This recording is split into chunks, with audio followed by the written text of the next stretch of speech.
The Incredible Story of Baoo the Foulani and the Big Fish by Samia, Amami. Air pillow, water, wide, far, the high star, line, tomorrow, youngsters, adults, children, how many? A mother singing, embrace, coincidence, the blue carpet, strong movement, under, roaring. The mountains of water emerged, surrounding, vertigo, grabbing the horse reins, saw, mountain out devouring people, time rushing, screaming, crying silence nobody, hands only roots, if only I could swim like I can ride, the old man disappear, pressure underneath, water, ocean, in eyes, ears, mouth, all, vertigo, big fish, darkness, water, hot, scorching, mother's belly, mum, the trap, dark, the air, very dark, time lost a lot. He looks, ants devouring my skin, spitting out, big fish, beach people eyes. I stopped translating, so Giacomo stopped the recording and looked at me wondering. I'm not sure, I answered. This is a literal translation of the immigrant's words. But I'm not sure I understand all of the vocabulary of his language. Does he actually mean that a fish swallowed him, then spat him out on the shore?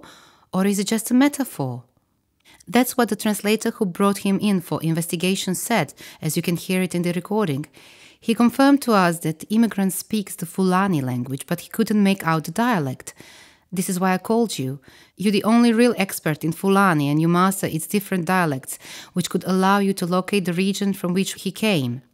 That's true, I could have, but it was a dialect I had never heard before. The Foulani language contains multiple dialects and I'm fluent in most. Some of them share a lot of vocabulary, but grammar and structure differ. This language is really strange. For example, he says, the line of tomorrow. Does he mean the horizon where the sun comes up? When he says star, does he mean the moon or the sun? The accident of the boat that brought him in with the other immigrants and capsized, did that occur at night or in the daytime? And this big fish he mentions, is it really a fish or a boat in whose belly or bottom he spent some time? And this burning liquid he mentions, does he mean the stomach secretion of the fish or the oil from the boat engine which burned his skin?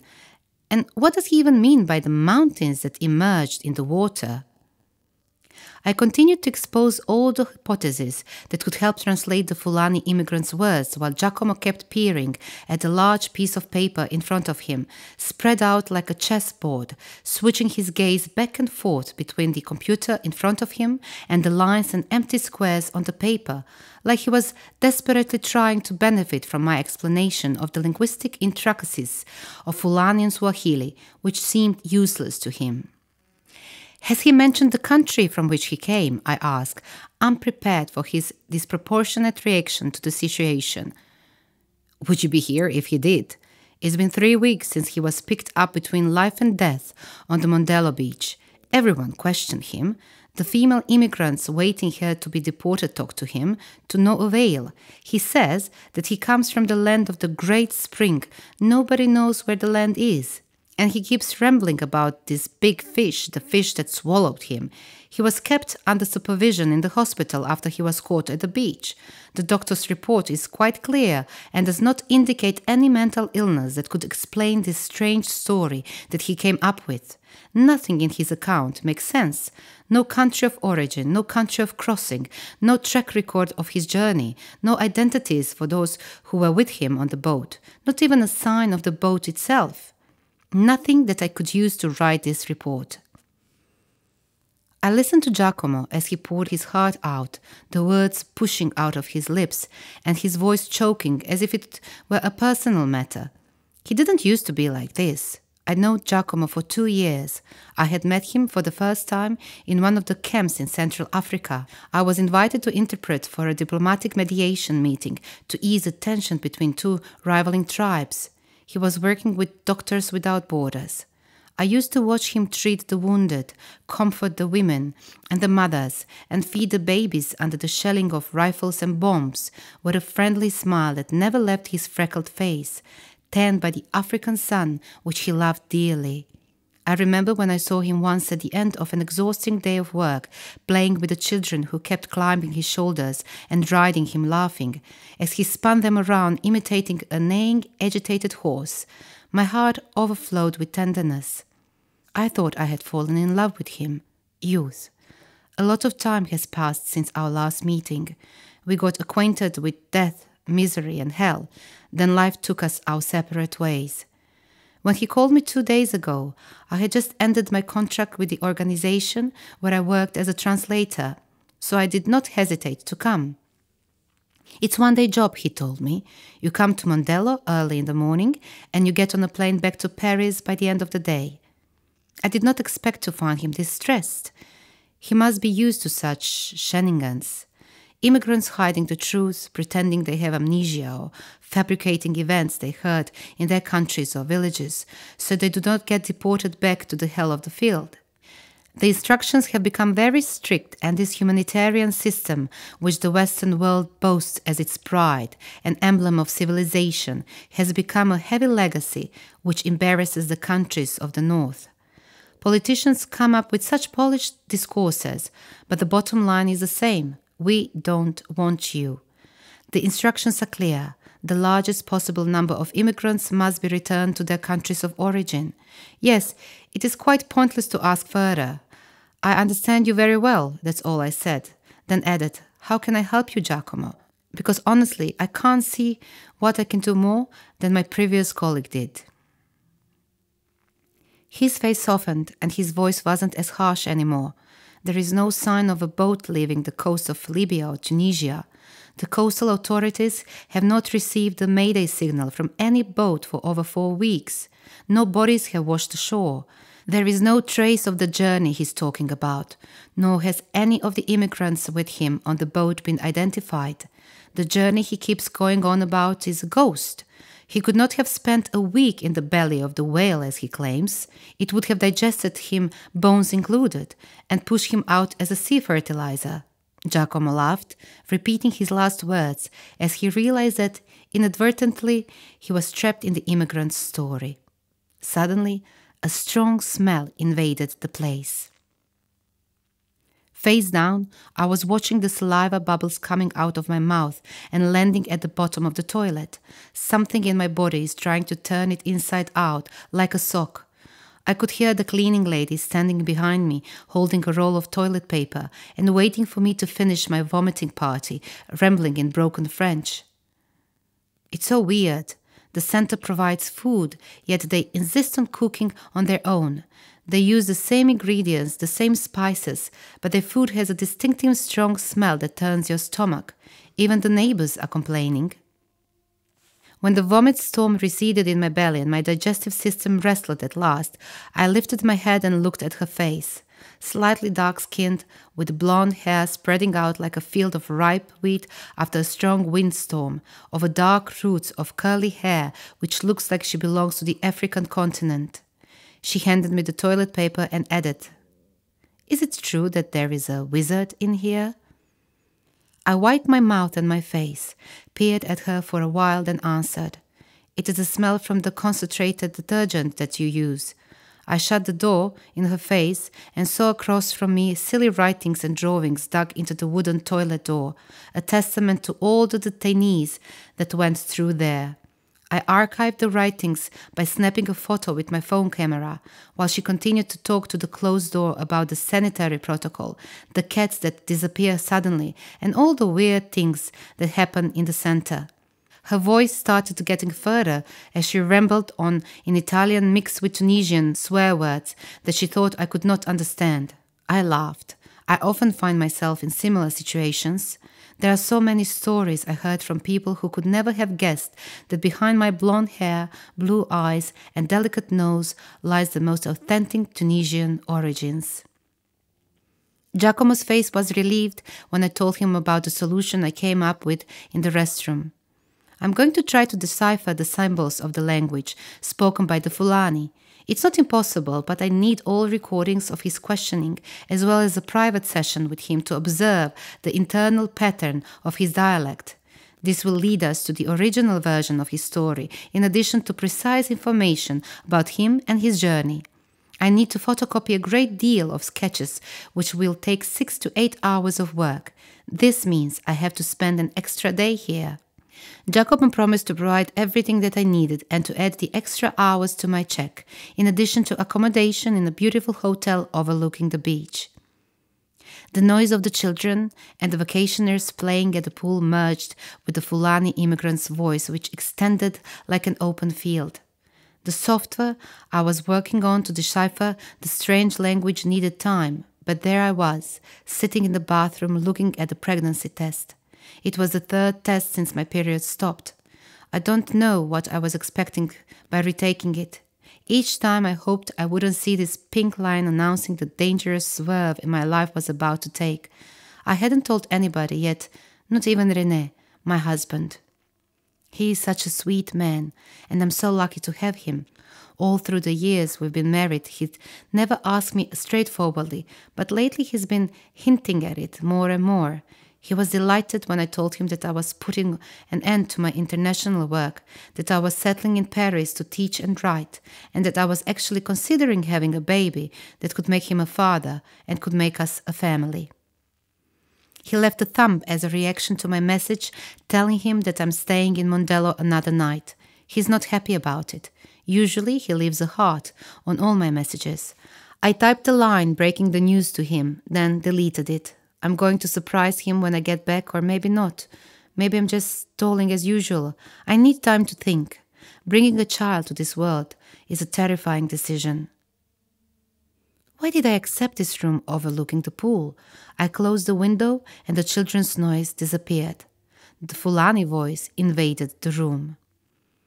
A voice flat as an open field, an accent that ended with some tension, a tone quite different from the usual rounded tone of sub-Saharan Africans. He's from Eastern Africa perhaps, Somalia, Ethiopia, Eritrea. There was no isolated group speaking a specific version of Foulani in these countries as far as I knew. There is a beautiful old house in front of the center gate, a huge steel door and no sign, only a weird drawing. I hung up the sketches and prepared for the work session, all that could help me decipher the symbols of this smart-ass language. He opened the door and here he is, standing in front of me. A tall, heavy-built body under ample summer clothes. He had bandages on his arms and white scars of deep burns under his dark black skin. A typical Foulani face, a small head and delicate features which do not match a pair of bulging eyes that seem to want to devour the world. I greeted him and introduced myself. He just nodded. Giacomo switched on the recorder and left us alone. I asked him to examine the pictures and tell me the names of the things that he was looking at. Boat. Baudi. He answered me without thinking. Interesting. I took down the remark in a notebook and the word in the software and continued. Sun. Birdi? No, star Birdi, he insisted. All right, star. Hala. Water. Mayo, which means a spring in Foulani, Masina, liquid, mist, jabberd. This is a strange language indeed. It shares the roots of the Foulani language and centers on an impressionist description of things, like a primitive, isolated language, words with multiple significations dependent upon the corresponding gesture or tone of the voice. Simple grammar and short sentences. Most of the words are sense-based, impressionist, non-abstract words. The biggest discovery of all is that it is a completely neutral language, no gender for nouns, verbs or pronouns, O for both male and female, om for the plural. I almost clapped at the discovery. I became more excited to decipher this rare language. I did not feel the time pass with the Foulani immigrant. I looked at the watch, almost 5 hours passed. I apologized. He did not care and remained ready for the next picture. His eyes have a peculiar sparkle, heightened by the bulging, like he is feeding off the words he is uttering, like a little boy who is gleeful to share his game. I smiled gently and continued. He stopped when I reached the picture of a whale, Ngabu Godi. He pressed his lips when I told him, in his language, that we were taking a break. before continuing. I declined Giacomo's invitation to lunch gently. I can't keep anything down, and I did not feel like another puking party. I told him we could question him after the break. I sat in the kitchen watching him eat with the cleaning lady, while the final touches in the deportation of the only 3 immigrants left were underway. It was a loco, which I really enjoy. Had it not been for the circus in my belly, I would have eaten. I rejected the offer politely, and I stuck to water and to the nutritional supplements which I could no longer go without. I saw the eldest one. She was over 60. She was making a plate for the Foulani. The youngest one received it with awe and reverence, and she reminded her to bless them and the food. The story has become widespread in the center here and other centers in the island. Everyone is talking about the Foulani and the big fish. It explains the strange disappearance of some illegal trips in the middle of the sea. Some say it is a curse and that the sea is angry with men. It unleashed big fish to feed off the fruits of the earth in ruthless hunting parties. They believe that's what explains the decline in the number of illegal immigrations from the south of the Mediterranean. I laughed with Giacomo as he told me the developments of the story on our way to the office to resume work. He noticed how puzzled I was with the woman's behavior, and I did not try to hide my astonishment. Myth always serves the interests of the powerful. The weak transmit it, believe in it, and give it the necessary power to make it their truth. It conditions their lives, dictates their actions, and sets the boundaries that the powerful wish to draw. On the river bank, there is a small village, 10 huts in addition to ours, a cattle of 100 cows, goats, 3 dogs, and a horse that I ride. It is called the Great Spring. The school is in the old man's hut. We teach cow vet medicine and calculus. I don't read white man's language. Imbe does. He reads the newspapers and tells us everything. He said that the king promised. So it is a monarchy, Giacomo asked. He's talking about the king of the Foulani people. It is an honorary tribal title. His mission is to resolve conflicts between the various Foulani groups and to mediate between his people and other governments, I explained to Giacomo. Ask him if the king lives in their village. I don't know, the Foulani answered. It takes a 2-week trip to meet him. My father wanted to see him with some people from the village, but my grandmother forbade it. She told him that we don't need a king to protect us. What did the king promise you? He wouldn't attack Aliat, the tenants of the Great Spring. Imbe said that Aliat were very angry. They wanted us to leave. They attacked the village before sunrise. They set fire to the huts and killed a lot of people, everyone I know. How did you survive? I translated Giacomo's question. I left in the dead of night, but my parents refused to. My father started speaking the villagers' language fluently. He spoke like them and believed their lies rather than his ancestors. That's what my grandmother told me, and she pushed me to leave. Whose lies do you mean? The king's? I commented. I don't know the king. I know Imbai. He said they would not attack us. My father was right. Imbai died, as well as my father, mother, siblings, and grandmother. How did you know that they were going to attack you? I saw it in my dream. My forefathers asked me to tell everyone to leave. Ancestors do not lie. Giacomo mumbled and lifted his eyebrows resentfully. He did not believe the Foulani's tale. What is the significance of dreaming about your forefathers? I asked. I am Baoo, the chosen one, I explained to Giacomo. Baoo is the name we have in our records. What is your real name? Have no right to say it. Our ancestors do not have names, and when I die, I will join them. That's what my grandmother explained to me when I told her that my forefathers visited me in a dream. They oiled my hair. That day I cooked and fed the entire village. You said that you left on the night of the attack. How did you find out that everyone else died? That news have wings. They can find you wherever you are. Where were you when you received the news of the attack and of your family's death, and from whom? Giacomo asked, trying to trick him. A big town. I reached it after 2 days of walking. The name? He stopped and fixed his bulging eyes on me. I shook with awe for a minute.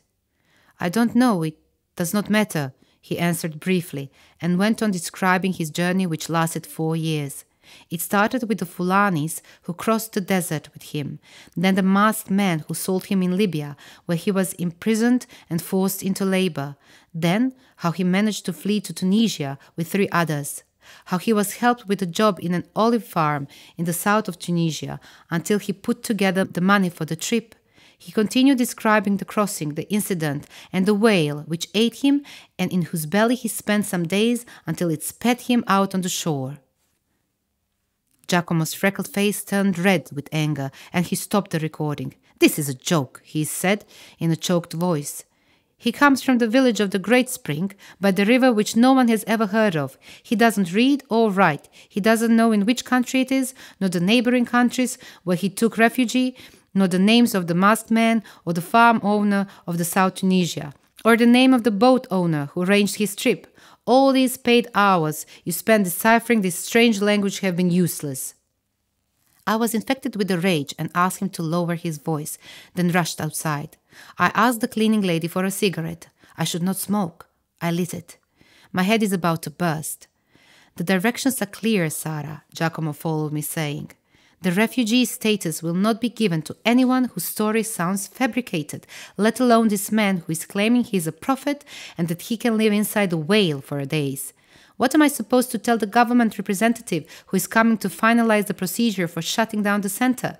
The directions are very straightforward. The government signed agreements with several African states to return immigrants. The overall number of migrants who will be transferred from this center to refugee centers must drop to 0 or below. 0 or below." He continued to talk to me about directions, agreements, and stakes in a condescending tone, as if I were one of his employees. Suddenly, I realized that due to the empathizing with an old friend, I was getting myself caught in a similar situation to those that made me hate my work with humanitarian organizations to begin with. I used to try to remain neutral, to stick to translation and steer away from thinking about all these details, all these questions and words devoid of meaning. The hotel I'm staying in, where the fee for 1 night could feed an African family for a year. The exorbitant pay for an hour's work. Such large amounts of money being squandered on fighting poverty, hunger, terrorism, and wars, while evil is still king of the world. I vomited all the words I have repressed in his face. No, all the nausea was not pregnancy-induced, it was disgust. Disgust down to the tiniest cell in my body, with this world we constructed and which I helped making for a while. "You're delusional if you think you can press me like this. I won't, no matter how close we are. Even though I technically quit work, I'm still a sworn interpreter, and I will not help you invent information to bring back this wretched man to the hell he fled." "Sarah, who asked you to lie? On the contrary, you are the only one who can speak to him. All I'm suggesting is to bend the questioning protocol a little and to put some pressure on him in order to reveal his lies and to get down to the real version of events. Of course, the version that works for you and your bosses." "Sarah, you need to help me." He grabbed my wrist with force and his face darkened all of a sudden. "Do not be fooled by the beaches and the light, nice atmosphere here in Mondello. The crisis is exacerbating in here. The inhabitants are forming committees to defend their style of living. They're talking and condemning the conspiracy of big change. Everyone working with humanitarian organizations and immigration and refugee institutions is considered an enemy of the people. We are accused of treason. We are stealing bread from the locals to feed strangers. Extremist groups are threatening migrants and promising them worse hell than what they left behind. I thought by asking to be transferred here that I would be far from pressure, but the agitation followed me all the way here. I can hear the sirens of alarm, warning against an imminent explosion. Sarah, he pronounced my name in a soft and ambiguous voice. I'm scared for my life. I peered at his face for a while and struggled to contain my vomit. I took a deep breath and stomped my cigarette. I pulled my wrist out of his hand. I'm going to change my flight. You will get my report tomorrow morning before I leave, and you don't need to drop me at the hotel. I was surprised to find Baoo the Foulani sitting calmly in his chair at the office. I was so angry that I forgot about him. I apologized and informed him that I had finished my work with him while gathering my things. He kept staring at me with his bulging eyes which moved anxiously, like he was trying to tell me something. I waited for a bit. He did not say anything. I left. I crossed the yard to the center gate. The cleaning lady was talking to the 3 female immigrants and sharing their food. I went down the road to the beach where the hotel was. I don't know how I managed to get to my room, drowning in my rage. I slid into the warm bathroom water. I took a deep breath to clear my head. Suddenly, questions rose to my mind like the soap bubbles on the water surface. Why does Baoo insist on this whale story? His account lacks a lot of details to specify the dates, itineraries, country names and people he met. But overall, it is a coherent story. Why does he insist on the whale thing, which takes from his credibility? Even if this did happen to him, which is obviously impossible, he could have overlooked this detail. If he is really lying and making up this whole thing, why doesn't he mention real name, places and dates? Does he really not know them? Do names really mean nothing to him? Could he really be a prophet? My brain continued to boil with absurd questions that had no answers. The water became too hot.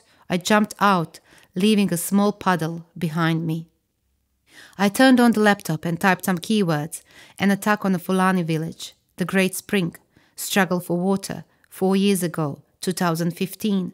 Results are popping out in front of my eyes. A massacre in the north of Mali. Where exactly? Most of the articles do not mention the names of the villages.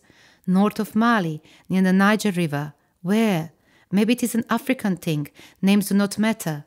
Some sources in French. Same thing. Here it is, January 2015. The Yirgu massacre. About 200 Foulanis were killed by Kuglewegu militia.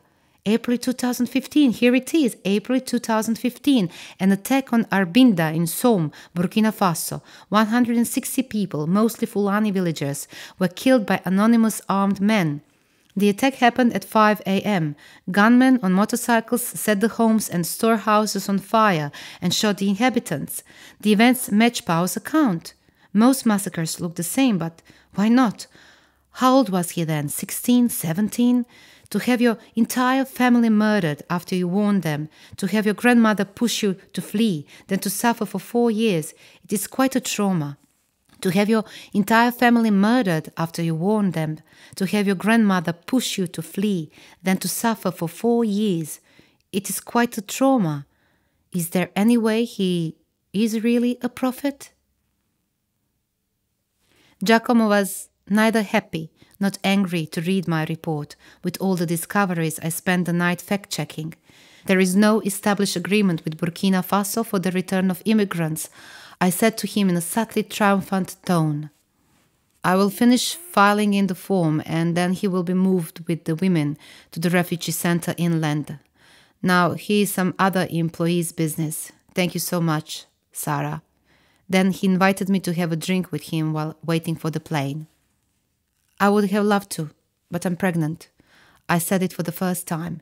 He was very surprised when I told him I wanted to meet Baoo, the Foulani again. He did not understand my request and neither did I.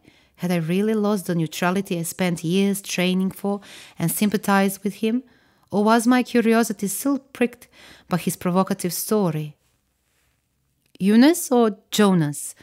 I threw the question at him so suddenly that he was confused, in the hope to find an answer or an involuntary expression that could solve this puzzle. He remained calm with the same friendly smile from when he saw me when he first walked into the office, where Giacomo left me to run some other errands. The whale story. Where did you read it? The Bible or the Quran? Yunus or Jonas? I know neither, he answered calmly. I explained there were 2 names for the same prophet, the former by the Muslims and the latter by the Christians, and I told him that in both versions, Yunus or Jonas was drowned by God, who then sent the whale to save him and to teach him a lesson because he had left his family without permission. I don't know your God. I saw people on the boat lifting their arms to the sky when we were surrounded by whales, but he did not come. Perhaps he is dead. Are you familiar with Nietzsche?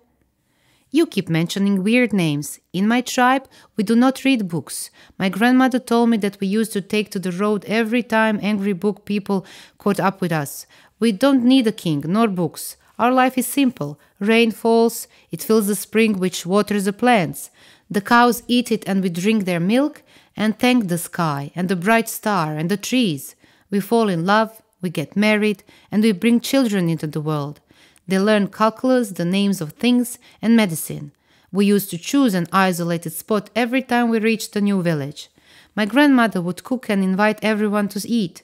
She used to shout, "We are not here to fight your religion, nor to build our edifices to compete with your churches and mosques.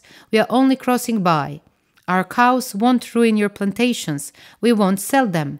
We drink their milk and eat their meat and give thanks. We'll be your friends. We'll rejoice at your happiness and share your grief. Then we will go our way."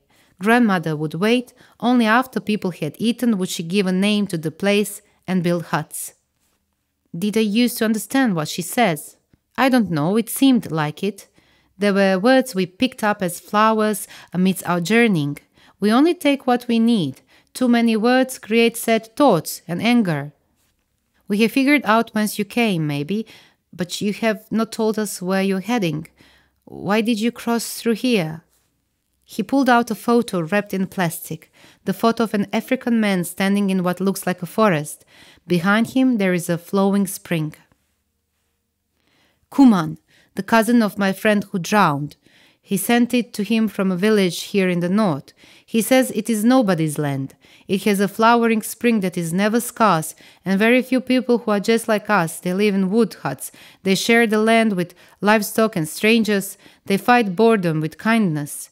My grandmother visited me in a dream and bid me to go there. She asked me to be kind, to smile, and not to get angry. She promised me that others will follow.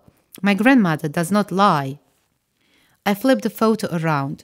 There was no number or address on it. I took a picture of it with my mobile. I Google Lensed it, and there were many suggestions. It could be Roya, a border zone between France and Italy. It could be Switzerland. The old continent has many such places. Large extended fields, mountains and forests with springs and greenery. So many migrants hailing from wastelands would find their happiness in this place.